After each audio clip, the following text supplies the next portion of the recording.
오늘 읽으신 말씀 함께 나누기를 원합니다. 오늘 읽으신 말씀 하박국 1장 12절부터 2장 4절까지의 말씀입니다.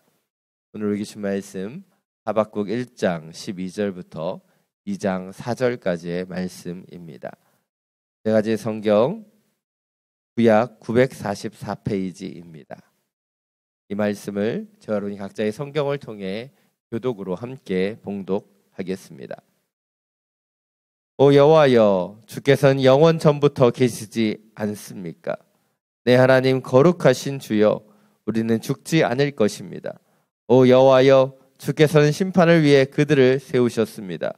오 반석이시여, 주께서는 그들을 세워 벌하셨습니다. 주의 눈은 정결해서 죄악을 보시지 못하고 죄악을 그냥 바라보시지 못하십니다. 그런데 악한 사람이 자기보다 의로운 사람들을 파괴시키고 있는데 왜 반역자들을 조용히 바라보고만 계십니까? 주께서는 사람을 바다의 물고기처럼 만드셨고 다스린 이가 없는 기어다니는 생물처럼 만드셨습니다. 그는 갈고리로 그들 모두를 낚아올리고 그물로 끌어올리며 어망 안에 모아 담고는 즐거워하고 기뻐합니다. 그리고 자기 그물에다 재물을 바치고 자기 어망에다 분향을 합니다. 잡아들인 것이 많고 그들의 음식이 풍성하게 됐기 때문입니다. 이렇게 그들이 그물을 비우고 계속 무자비하게 민족들을 죽여도 됩니까? 내가 초소에 서서 망대의 자리를 잡고 주께서 내게 무엇을 말씀하실지, 내 호소에 주께서 뭐라고 응답하실지 지켜보겠습니다. 그러자 여호와께서 내게 대답하셨다. 이 묵시를 기록하여라. 판에 똑똑히 새겨서 달리는 사람도 읽을 수 있게 하여라. 왜냐하면 이 묵시는 정해진 때가 돼야 이루어지고 마지막 때를 말하고 있으며 반드시 이루어진다. 비록 늦어진다 해도 너는 기다려라. 반드시 올 것이며 지체되지 않을 것이다. 함께 읽겠습니다. 보아라, 마음이 교만한 사람은 의롭지 않다. 그러나 의인은 그의 믿음으로 살 것이다. 아멘. 말씀을 듣기 전에 우리의 손을 가슴에 얹고 믿음으로 선포하기를 원합니다. 말씀이 나를 변화시킵니다. 아멘. 이 믿음의 선포와 같이 오늘 주님 말씀을 통해 주님이시는 은혜와 능력 가운데 서게 되기를 간절히 축원합니다. 자, 여러분, 혹시 씨름을 해보신 적이 있으십니까? 우리 여성분들은 한 번도 안 해보실 수도 있겠지만 남자분들은 학창 시절부터 모래판에서 한 번 정도는 다 씨름을 해보셨을 것입니다. 씨름이란 삿발을 잡고 힘과 기술을 겨루는 한국 전통적인 민속 놀이이죠. 그래서 이 힘과 기술을 통해 상대방을 먼저 넘어뜨리는 것, 그것이 씨름의 놀이입니다. 이 씨름을 잘하기 위해서는 크게 두 가지가 필요하다고 얘기합니다. 첫 번째는 삿발을 잡는 것, 그것을 잘해야지 이 씨름에서 승리할 수 있다고 얘기합니다. 그래서 고수들은 그런 얘기하죠. 삿발만 잡아봐도 상대방의 힘을 느낄 수 있다. 그래서 이 삿발을 잡는 것, 그것이 너무나 중요하다고 얘기합니다. 그래서 이 씨름에서 삿발 싸움이라고도 하지 않습니까? 두 번째로 중요한 건 무엇입니까? 공격을 잘하고 수비를 잘하는 거죠.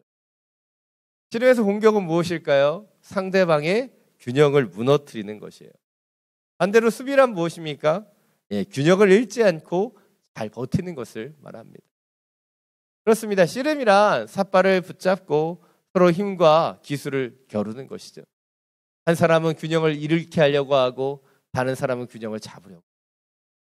그런 과정을 통해서 우리는 힘과 그 기술들을 막 사용하며 서로 아둥바둥하는 모습들을 씨름을 통해서 보게 된다는 것이죠. 그렇다면 왜 제가 설교를 시작하면서 이 씨름에 대해서 말씀드리는 것일까요? 그것은 씨름에는 단순히 이렇게 한국의 전통적인 민속 놀이의 개념뿐만 아니라 또 다른 의미가 있기 때문이죠. 국어사전에서 씨름의 두 번째 의미를 살펴보면 어떤 대상을 극복하거나 이를 이루기 위해서 온 힘을 쏟거나 끈기 있게 달라붙는 것, 그것을 씨름이라고 정의하고 있기 때문이에요. 저는 오늘 말씀을 통해서 저와 여러분이 영적인 씨름을 다시 시작하게 되기를 원합니다.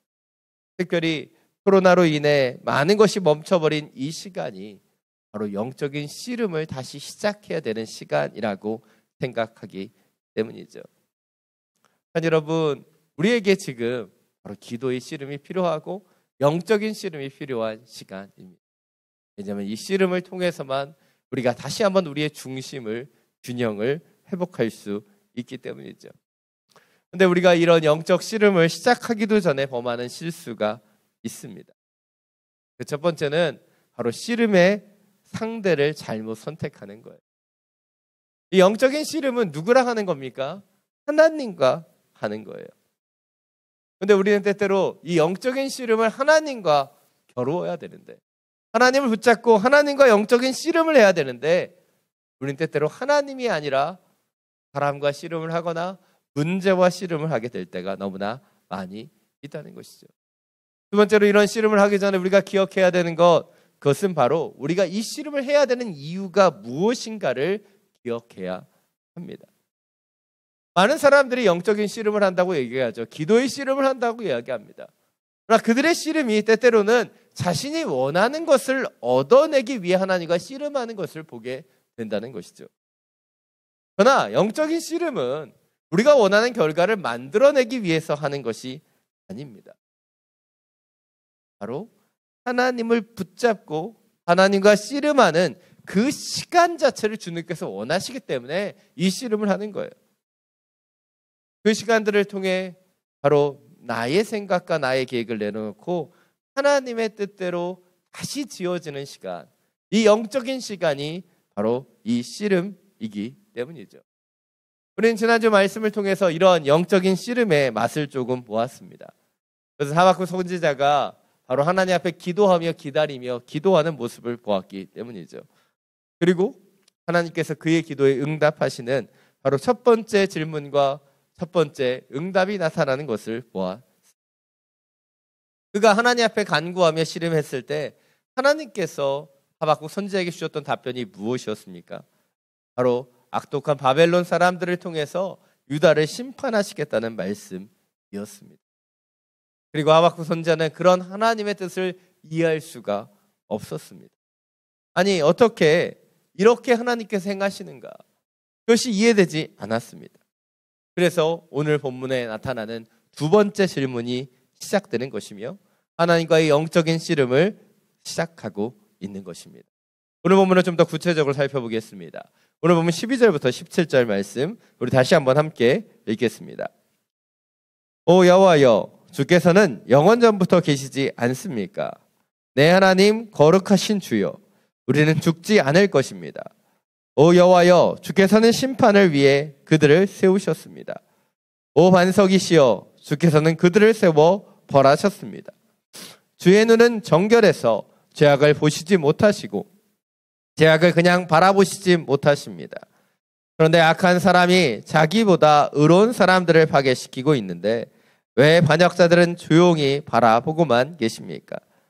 주께서는 사람을 바다의 물고기처럼 만드셨고 다스린 이가 없는 기어다니는 생물처럼 만드셨습니다.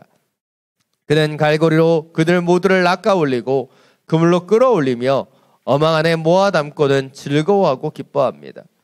그리고 자기 그물에다 재물을 바치고 자기 어망에다 분향을 합니다. 잡아들인 것이 많고 그들의 음식이 풍성하게 됐기 때문입니다. 이렇게 그들이 그물을 비우고 계속 무자비하게 민족들을 죽여도 됩니까? 오늘 하박국 선지자는 하나님께 두 번째 질문을 던지고 있습니다.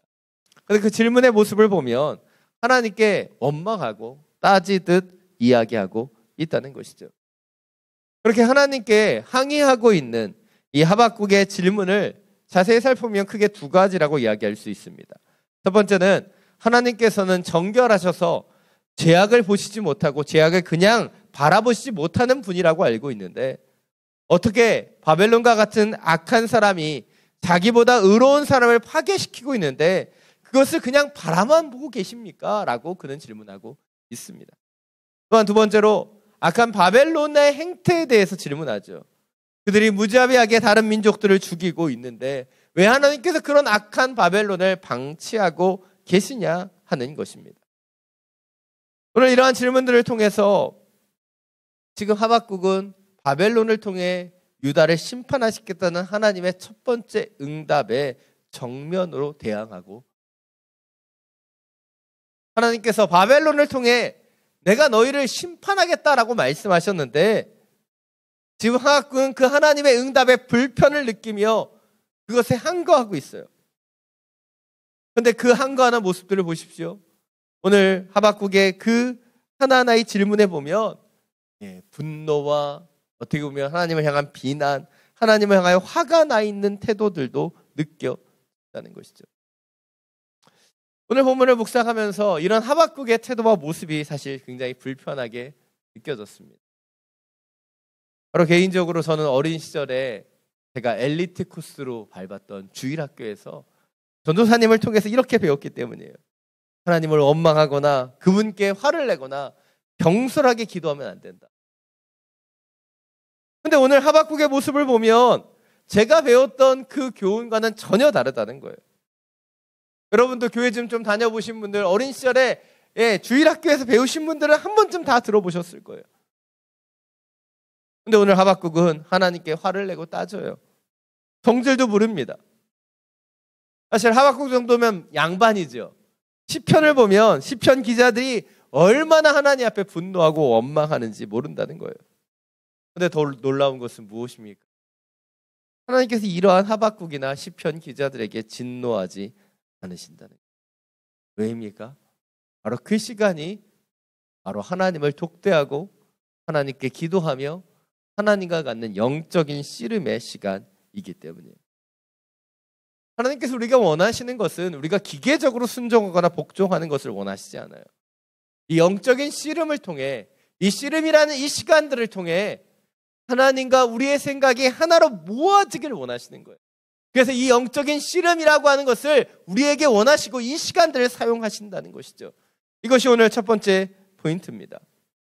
우리가 하나님의 뜻을 이해할 수 없을 때에도 우리는 하나님을 붙잡고 하나님과의 영적인 씨름을 계속해서 이어 나아가야 한다는 것이에요. 바로 그때 그렇게 영적인 씨름을 통해서만 우리가 조금씩 하나님의 뜻과 마음을 우리가 느낄 수 있기 때문입니다. 여러분, 이 코로나의 시대, 우리가 살아가는 이 땅 가운데 우리가 하나님의 뜻을 이해할 수 없을 때가 너무나 많아요. 그래서 영적인 씨름이 필요한 거예요. 그 시간들을 통해 하나님의 마음을 느끼고 하나님과의 시간들을 가져가야 되는 거예요.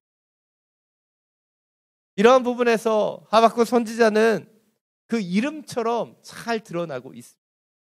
하박국의 이름의 뜻은 포옹하다 또는 씨름꾼이라고 하는 뜻을 갖고 있어요. 왜 그가 하나님을 이렇게 붙잡고 이해할 수 없는 문제를 가지고 하나님께 묻고 따지고 씨름했는가? 우리는 그의 이름에서부터 잘 알 수 있다는 것이죠. 특별히 하박국의 이 영적인 씨름을 우리가 주목해야 되는 일들, 그것은 왜입니까? 바로 우리의 삶 속에서도 동일한 일들이 나타나기 때문이에요. 우리의 인생이 모든 것이 다 술술 풀리고 어려움이 없다면 우리 가운데 영적인 씨름의 시간이 필요 없을 것이에요. 그러나 더 많은 시간 우리는 우리의 인생이 잘 풀리는 것을 경험하기보다는 왜 나에게 이런 일이 있는가? 왜 나에게 이런 상황들이 벌어지는가? 그런 질문을 던지고 때때로는 견디고 버텨야 되는 그런 시간들이 더 많기 때문에 바로 그런 시간에 우리는 하나님 앞에 서서 하나님을 독대하고 이 영적인 씨름의 시간들을 가져야. 누구도 예측할 수 없었던 이 코로나의 위기 속에 갑작스럽게 알게 된 건강의 이상 신호 가운데 사업의 어려움과 관계의 깨어짐 속에서 우리는 하박국까지 하나님께 질문을 던져야 돼요. 때때로 하나님께 항거하고 하나님께 따지며 하나님과의 그 영적인 씨름이라는 시간들을 통해 하나님의 마음과 뜻을 느낄 수 있도록 그분께 나아가야 되는 거예요. 그런데 안타까운 것은 무엇입니까? 이 영적인 씨름들을 하지. 이 영적인 씨름이란 이해할 수 없는 하나님의 섭리와 역사를 견디고 버티며 감당하며 알아가는 시간인데, 하나님을 독대하고 하나님께 집중해야지만 알아갈 수 있는 그 시간인데, 사람들은 이 영적인 하나님의 삿발을 붙잡지 않고 어느새 이 세상의 공격에, 세상의 문제 속에 균형을 잃어버리고 넘어지는 것을 보게 된다는 것입니다. 성경 가운데 영적인 씨름을 가장 잘 보여주는 사람은 바로 야곱입니다. 창세기 32장에서 그는 이 압복강가에서 홀로 남겨져 호련히 나타난 하나님과 씨름을 하게 됩니다. 사실 창세기 32장에 나타난 이 장면을 보면 다소 굉장히 생뚱맞습니다. 왜냐하면 그가 가족들을 떠나버리고 나루터 있을 때 어떤 사람, 그가 이후에 그분이 하나님이라는 것을 알게 되지만 한 사람이 찾아와 두 사람이 엉겨붙어 씨름을 하기 때문이에요. 이 장면에서 우리가 아는 것처럼 하나님께서 야곱에게 씨름해서 지는 거예요. 하나님의 주종목이 아니었던 것 같습니다. 더 황당한 건 무엇이에요? 이제 동이 트고 새벽이 오자 하나님이 드라큘라도 아니고 갑자기 햇빛이 온다고 도망가려고 한다는 것이죠. 이 야곱이 보여주는 이 씨름 이야기에서 우리는 이해할 수 없는 많은 것을 보게 됩니다. 왜 하필 이런 씨름인가? 그러나 우리가 이 야곱의 씨름에서 발견할 수 있는 것은 이 영적인 씨름 이후와 이전에 야곱의 모습이 너무나 많이 바뀌었다는 것이죠. 바로 씨름하기 이전에 야곱의 모습은 어떠했습니까? 400명의 무리를 이끌고 자신을 만나러 오는 에서를 두려워해 어떻게 그를 맞이해야 될까 수많은 전략을 세웁니다. 무리를 둘로 나눠서 한 진영이 공격받으면 다른 무리는 도망치는 계획도 세우고요. 가축들을 여러 대로 나눠서 에서를 만날 때마다 이건 에서 어르신께 보낸 선물이라고 그 마음을, 에서의 마음을 녹이기 위해 수많은 그 뇌물들을 바칠 준비도 하죠. 또한 자신보다 자신의 아내들과 자녀들을 먼저 보도록 그들을 먼저 보내기도 한다는 거예요. 그런데 영적인 씨름을 마친 이후에 창세기 33장에 나타난 야곱의 모습은 180도 달라져. 야곱은 더 이상 에서를 맞이하기 위해 어떤 전략도 세우지 않습니다. 그냥 묵묵히 에서를 맞아들이고 있는 거예요. 바로 이 영적인 씨름을 통해 자신의 힘으로, 자신의 머리로, 자신의 전략으로 살아왔던 야곱의 인생이 하나님께 맡겨드리고 하나님을 의지하는 인생으로 변화되었기 때문에 하나님께서 야곱에게 져주시고 하나님과 겨루 이긴 자라고 하는 이스라엘의 이름을 주신 이유, 그것은 그에게 져주심을 통해 이 영적인 씨름을 통해 하나님을 의지하는 인생으로 그를 변화시키기를. 여러분, 우리에게도 이런 영적인 씨름이 이 씨름을 통해 하나님의 뜻을 받아들이고 내 계획과 뜻을 내려놓는 그 시간이 필요한 것입니다. 영적인 삿발을 붙잡고 그분을 느끼고 그분의 마음을 알아가는 시간들이 필요한 거예요. 이해할 수 없을지라도, 이해되지 않을지라도 주님 우리를 부르시는 영적인 씨름의 자리로 나아가기를 원합니다. 그때 고난도 아픔도 우리를 주저앉게 만들거나 우리를 쓰러뜨릴 수 없는 주님의 영적인 힘이 우리 가운데 임하게 될 것이고 더욱더 담대하게 나아갈 은혜가 우리 가운데 영적인 주님과 독대하는 그 자리에서 우리를 만지시고 우리를 변화시키고 주님의 손길을 경험할 수 있는 저와 여러분이 되시기를 간절히 축원합니다. 오늘 본문 1절부터 3절 말씀, 오늘 본문 1절 말씀입니다. 다시 한번 함께 읽겠습니다. 내가 초소에 서서 망대의 자리를 잡고 주께서 내게 무엇을 말씀하실지 내 호소에 주께서 뭐라고 응답하실지 지켜보겠습니다. 오늘 한국 성자는 하나님의 그 응답, 그 이해할 수 없는 응답 가운데 하나님 앞에 수많은 질문들을 토해냅니다. 그리고 이제 하나님의 응답을 기다리고 있는 거예요. 그런데 오늘 이 부분에서 가장 주목하게 되는 그것은 하박국 선지자가 어디서 기다리고 있는가 하는 것입니다. 그는 초소에 서서 망대에 자리 잡고 하나님의 말씀을 기다리고 있다는 것이죠. 여러분, 선지자는 누구입니까? 선지자는 백성들보다 하나님의 그 말씀을 먼저 듣는 사람이에요. 바로 영적인 상황들을 먼저 알아 백성들에게 그 뜻을 알려주는 영적 파수꾼이 선지자이죠. 그러기에 지금 하박국 선지자는 초소에 서서 망대의 자리에 잡고 서 있는 거예요. 왜냐하면 그 백성들을 위해서 그가 먼저 그 하나님의 뜻을 알아야 되고 그것을 전하는 것이 그의 사명이기 때문이에요. 지금 그는 하나님의 응답을 다 이해할 수도 없습니다. 받아들일 수도 없죠. 그러나 이러한 상황 가운데서 그는 그가 지켜야 되는 영적인 파수꾼의 자리를 지키고 있다는 거예요. 하나님 어떻게 말씀하실지 그의 마음속에 불안과 염려가 없었을까요? 아닙니다. 어떤 말씀을 어떻게 말씀하실지 그는 알지 못해요. 이 불안과 염려와 걱정 속에서도 그는 그의 자리, 그가 서야 되는 이 영적인 파수꾼의 자리를 지키고 서 있다는 것이에요. 이것이 오늘 두 번째 포인트입니다. 우리는 하나님의 뜻을 이해할 수 없고 모든 것이 절망스럽게 느껴지는 상황 속에서도 하나님이 우리를 세우신 그 사명의 자리를 지켜가야 우리의 자리를 지켜야 된다. 여러분, 씨름은요 혼자 할 수 없는 운동입니다. 혼자서 모래밭에서 씨름을 한다? 그건 정상이 아닙니다. 씨름에게는 상대방이 필요해요. 오늘 이 씨름의 상대방은 누구입니까? 바로 하나님이죠. 하나님과 씨름하는 장소는 어디입니까? 바로 모래밭이 되어야 되는 거예요. 바로 우리가 씨름할 때 모래밭에서 사는 것처럼 주님께 씨름하는 그 장소는 정해져 있다는 거예요. 어떤 자리예요? 자신에게 사명으로 주신 그 자리에서 그 씨름을 해야 한다. 그런데 안타깝게도 요즘 많은 성도님들을 보면 영적인 씨름을 하지 않습니다. 또한 문제와 어려움이 닥쳐오면 하나님께서 자신에게 주신 그 자리, 그 영적인 자리를 그냥 떠나버리는 거예요.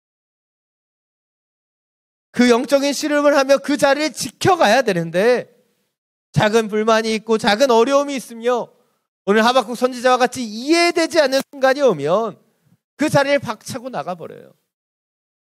더 좋은 길이 있겠지. 더 좋은 자리가 있겠지. 분명히 그 자리가 하나님이 세우시고 하나님께서 주신 자리인데 우리는 세상의 눈으로 더 좋은 자리로 나아가기를 원하면서 그 자리를 지키지 못하는 것을 보게 된다는 거예요. 저는 어린 시절 보수적인 교회에서 자랐습니다. 그래서 청년의 시절 보수적이었던 담임 목사님과 장로님들의 결정에 사실 큰 불만을 가졌던 적이 있습니다. 당시에 청년들도 그런 불만들을 제기했어요. 왜 우리 교회는 이렇게 보수적이냐? 청년들에게 더 많이 투자하고 우리가 교회 봉사하고 헌신하는 것들에 대해서 알아줘야 된다. 그런 이야기들이 많이 있었습니다. 그때 저희 후배들에게 한 선배가 이렇게 얘기했어요. 지금 우리가 이 자리에서 불만을 터뜨린다고 해서 어떤 것도 변화되지 않는다는 거예요. 그러하게 기도해야 되는 것이고 기다려야 된다. 우리 교회가 더 좋은 교회가 되기 위해서 지금 너희가 비난하고 지적한다고 좋은 교회가 되는 것이 아니라 그 부족한 자리를 채우고 너희가 중직자가 될 때까지 그 자리를 지켜서 너희가 이 교회가 더 좋은 결정을 내릴 수 있도록 그런 하나님의 사람이 되어야 된다라고 전 지금도 그 선배의 그 충고를 기억합니다. 왜냐하면 수많은 사람들은 비난하고 떠나버렸지만 그 선배의 그 말을 듣고 수많은 사람들이 자신의 자리를 지켜갔기 때문에. 왜 교회에 문제가 없겠습니까? 왜 교회에 어려움이 없겠어요?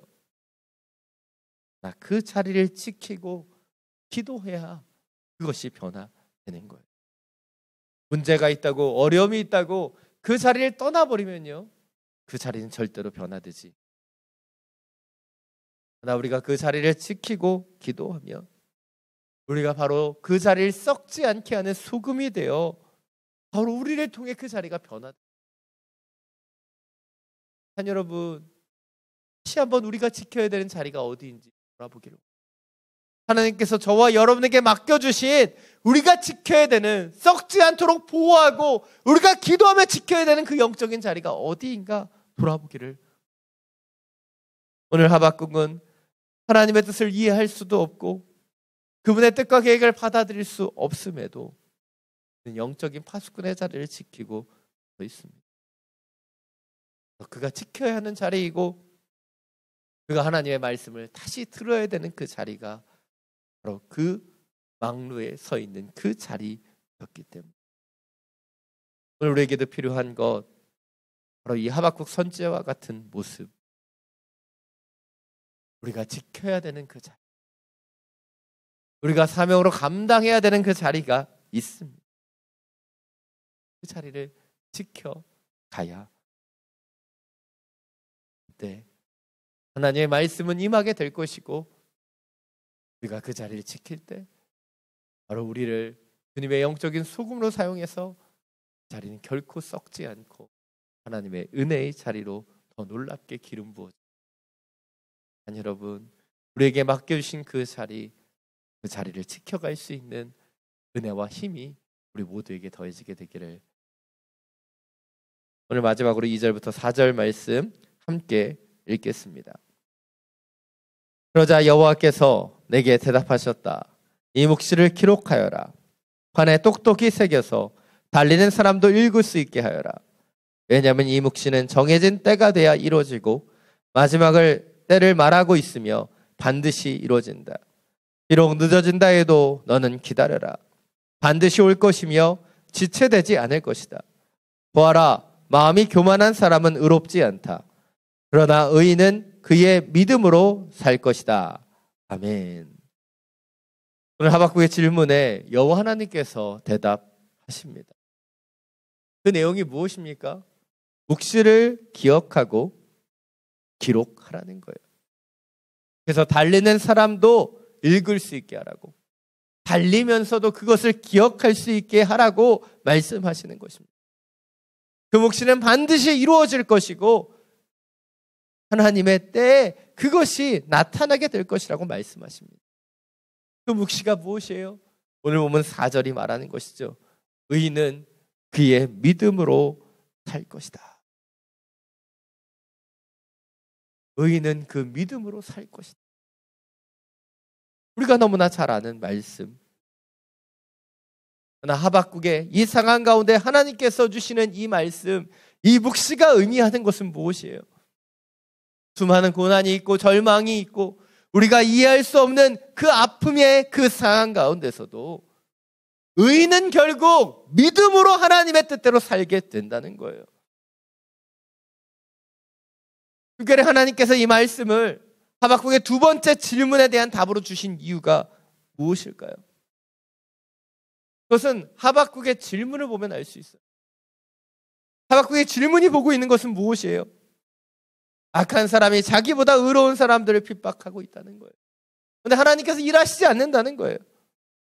왜 악한 바벨론을 그냥 내버려 두시냐는 거예요. 하박국의 질문은 그가 처해 있는 지금 작금의 현실에 대한 질문이에요. 왜 하나님은 그렇게 일하시지 않느냐? 그러나 하나님의 답변은 무엇입니까? 본질이에요. 내가 어떻게 해야 되느냐가 아니라 네가 어떻게 해야 되냐, 네 중심과 마음을 네가 어떻게 만들어가야 되냐 하는 질문이에요. 우리는 때때로 하박국처럼 질문합니다. 왜 상황이 바뀌지 않습니까? 왜 문제가 풀리지 않습니까? 그러나 하나님께서 하박국과 우리에게 원하시는 것은 무엇이에요? 우리의 내면과 중심 가운데 진정으로 믿음이 있는가? 의인은 믿음으로 살게 되는데 너에게 그 믿음이 있는가를 물어보시는 거예요. 그런데 우리는 자꾸 상황에 대해서 얘기합니다. 상황이 좋지 않다고, 어쩔 수 없었다고. 주님은 우리에게 우리의 내면의 믿음을 돌아보라고 말씀하시는 거예요. 너에게 믿음이 있다면 의인은 그 믿음으로 말미암아 살 것이기 때문이에요. 이것이 오늘 마지막 세 번째 포인트입니다. 우리는 현실의 상황만을 보고 주저하고 머뭇거리지만 주님 우리에게 원하시는 것은 믿음으로 서는 것이라는 거예요. 믿음으로 나아가는 것이에요. 그런데 우리는 자꾸 교회 안에서 믿음을 이야기하지만 믿음을 잃어버리는지도 모릅니다. 팀켈러 목사님은 한 설교에서 이렇게 말씀하셨어요. 믿음은 당신이 이해하든지 못하든지 하나님이 당신의 삶에 보내신 것을 받아들이는 것입니다. 그것을 받아들이는 것이 믿음이에요. 그런데 우리는 이제 더 이상 하나님의 뜻을 받아들이는 것이 중요하지 않은 것이 아니라 내가 그것을 이해할 수 있느냐, 이해할 수 없느냐, 그것이 나에게 좋은 것이냐, 나쁜 것이냐, 우리는 그것이 중요한 것이 되어버렸어요. 내 상황이 바뀌느냐, 안 바뀌느냐, 그것이 중요한 것이 되어버렸어요. 그러나 진정으로 중요한 것은 무엇입니까? 내가 그것을 이해하는 것, 내 상황이 바뀌어지는 것, 그것이 아니라 가장 중요한 것은 우리의 믿음이라는 거예요. 내가 하나님을 어떻게 바라보고 있느냐, 그것이에요. 하박국에 빠지고 있는 오류는 무엇입니까?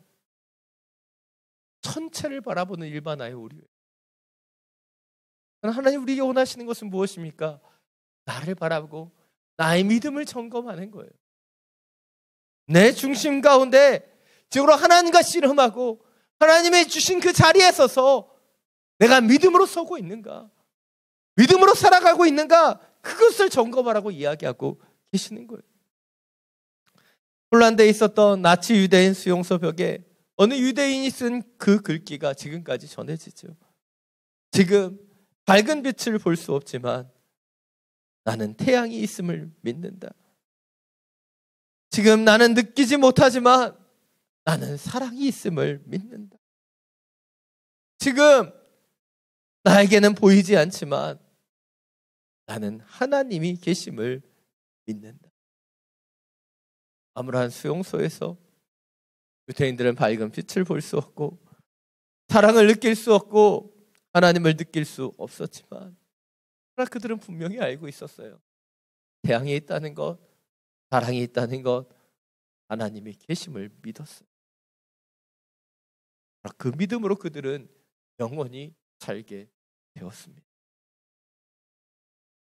코로나의 시대를 살아가면서 우린 점점 우리의 마음속에 두려움이 다가오는 것을 느낍니다. 나도 이런 바이러스에 감염되면 어떡하지?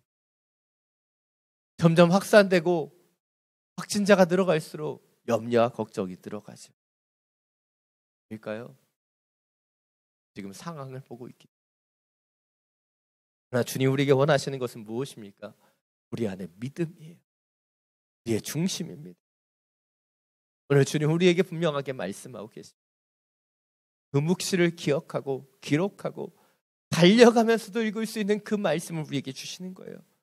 오직 의인은 믿음으로 살 것입니다. 여러분, 우리의 중심과 믿음을 점검해. 우리는 믿음으로 살고 있는, 어떤 상황과 환경이 다가올지라도 우리는 의인으로서 그 믿음으로서 살 수 있는가, 우리를 돌아보기를 원합니다. 하나님을 예배하고 하나님을 찬양하며 하나님을 기도하고 있는 우리가 믿음으로 살고 있는가? 마지막 때에 그 믿음으로 살아낼 수 있는 것인가?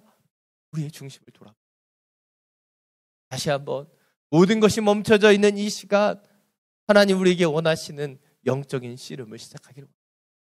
나에게 주신 그 자리를 지키며 나의 사명을 지키며 나에게 주신 그 믿음으로 이 모든 환난과 문제들을 이겨낼 수 있는 믿음의 사람으로 세워지는 저와 여러분이 간절히 축원합니다.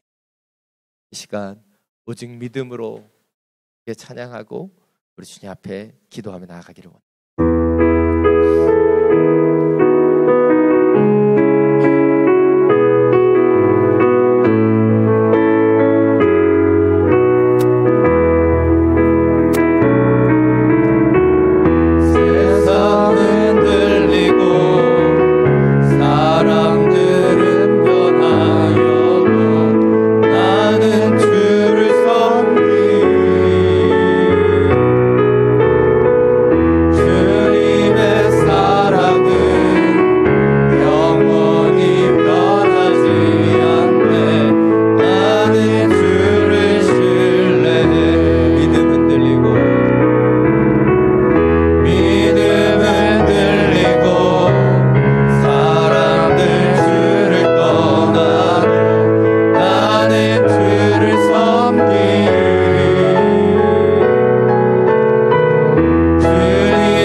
시간 함께 기도하며 나가기를 원합니다.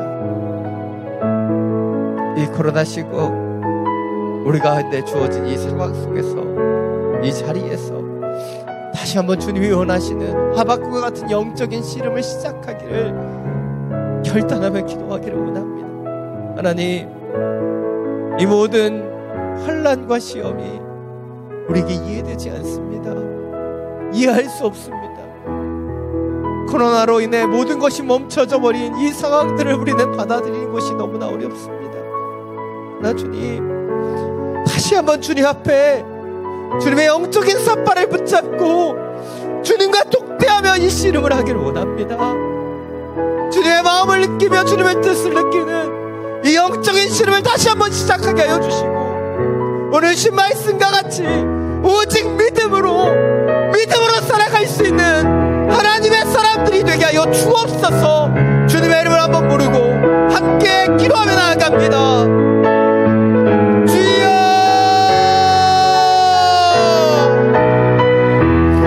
주님, 이 어려운 시간, 세상이 흔들리며 주님이 느껴지지 않는 그 어려움과 아픔의 시간 속에서 다시 한번 영적인 씨름을 이어가기를 간구하며 기도합니다. 우리의 마음은 무너지고 우리의 중심은 흩어져 버리는 이 상황 가운데서 다시 한번 주님의 영적인 삿발을 붙잡고 주님과 씨름하며 주님 앞에 서기를 원합니다. 세상의 시간이 아닌 하나님의 시간에 들어가 하나님께 묻고 의지하며 기도하며 간구하는 이 시간들을 다시 한번 가질 수 있는 주님, 우리를 부르신 그 자리, 우리에게 주신 그 사명의 자리에서 간구합니다.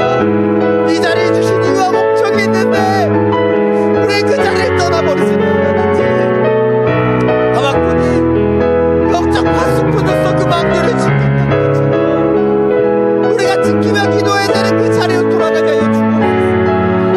우리 다시 한번 붙잡고 의지해야 되는 그 자리, 주의 말씀을 들으며 주의 뜻을 기억해야 되는 그 자리를 허락하여 주옵소서. 상황을 보며 환경을 바라보는 우리의 삶인데 주의 앞에 간구하면서 우리의 문제를 해결해달라고 기도하는 우리의 중심 가운데 다시 한번 믿음의 문제들을 보기를 원하시는 주님의 뜻대로 우리의 중심을 드러나게 합니다. 상황이 바뀌며 환경이 변화되는 것이 중요한 것입니다. 내 믿음이 더해가는 것이 너무나 중요한 것입니다. 오직 의인은 믿음으로 말미암아 살아나는데 내 안에 믿음이 부족합니다. 내 안에 주를 향한 신뢰가 부족합니다. 우리가 이해되는 것이 중요하고 우리의 상황이 변화되는 것이 너무나 중요한데 주님의 하박국가 우리에게 믿음에 대해서 이야기하고 계심을 주님 다시 한번 깨닫게 하여 주옵소서. 내 안에 주님을 향한 믿음, 주님을 향한 신뢰가 다시 한번 쌓여가는 이 어려운 가운데 속에서 야곱이 버렸던 그 압박감과의 그 영적인 신뢰를 통해 다시 한번 주님 앞에 믿음으로 서게 하여 주옵소서.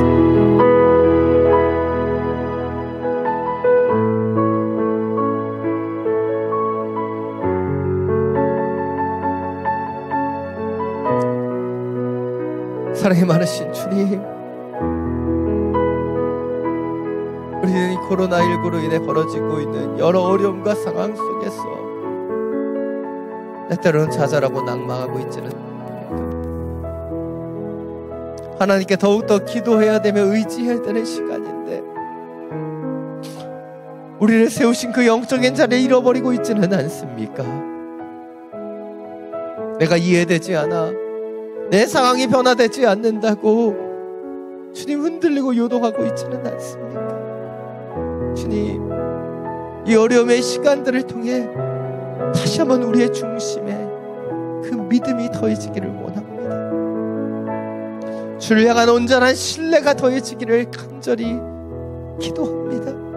주님, 상황이 바뀌고 환경이 바뀌며 우리가 이해할 수 있는 것이 중요한 것이 아닌 우리 가운데 온전한 그 믿음이 중요한데, 주님을 신뢰하며 주님의 인도하심을 구하는 그 믿음이 중요한데 하나님이 아닌 다른 것을 바라보았던 우리의 연약함을 용서하여 주시고 다시 한번 믿음으로 말미암아, 오직 믿음으로 말미암아 살아나는 주의 자녀들이 되게 하여 주옵소서. 우리 주 예수 그리스도의 이름으로 기도드립니다. 아멘. 모두 자리에서 일어나서 봉헌 찬양 드리며 나아가겠습니다.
사랑이 많으신 주님, 당신의 선한 능력으로 다시 일어납니다. 코로나가 확산되는 이 상황과 우리의 연약함 속에서 우리가 잃어버리고 있었던 당신의 선한 능력, 그 믿음의 힘으로 일어납니다. 상황을 보며, 환경을 보며, 세상을 보며 요동함에 흔들렸던 우리의 중심이 다시 한번 이 영적인 씨름, 우리의 자리를 지키고 주님과 독대하는 그 자리에서 다시 한번 온전한 믿음으로 더해갈 수 있도록 함께하여 주옵소서. 우리의 믿음, 오직 그 믿음으로 살아가는 당신의 자녀들이 되게 하여 주옵소서. 주신 예배와 말씀에 감사함으로 이 예물을 올려드립니다. 흠양하여 주시고 주님의 나라와 영광을 위하여 사용하여 주시옵소서. 이제는 우리 주 예수 그리스도의 은혜와 하나님 아버지의 놀라우신 사랑과 성령의 교통하심, 세상을 바라보며 세상의 환경과 문제 속에 요동하는 인생이 아니라 오직 영적인 자리에서 주님과 독대하며 이 영적인 씨름을 통해 오직 믿음으로 서는, 오직 믿음으로 서기를 결단하는 믿음의 성도들 머리 위에 지금도 열방 가운데 복음을 전하시는 선교사님과 그 모든 사역이에 우리가 기도하며 살아가는 이 베트남 땅과 우리가 사랑하는 우리의 조국 대한민국 위에 지금부터 영원토록 항상 함께하여 주시기를 간절히 축원하옵나이다.